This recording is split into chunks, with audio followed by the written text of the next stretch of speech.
Hello everyone, I just wanted to show a super quick tip on how to mount an ISO in Windows 11 when you are not getting the mount option. So the other day I downloaded a couple ISOs and I have 7-zip installed, and this may actually be required for this to work. I'm not positive, but this is how I got it mounted.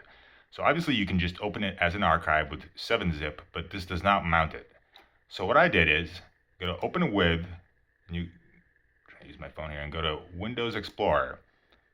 And then I get this prompt, click open, and now it actually mounts. And if you see here in the bottom left corner, you can see it's correctly mounted. So all you have to do is essentially go and open the ISO with File Explorer. And as I said, I do have 7-zip installed, so I'm not sure if this had anything to do with this working, but if you're not seeing that mount option, it seems this is a very simple workaround. Let me know if this helps.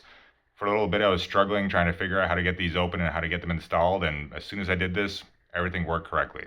So yeah, be sure to like and subscribe if this helped, and let me know in the comments below.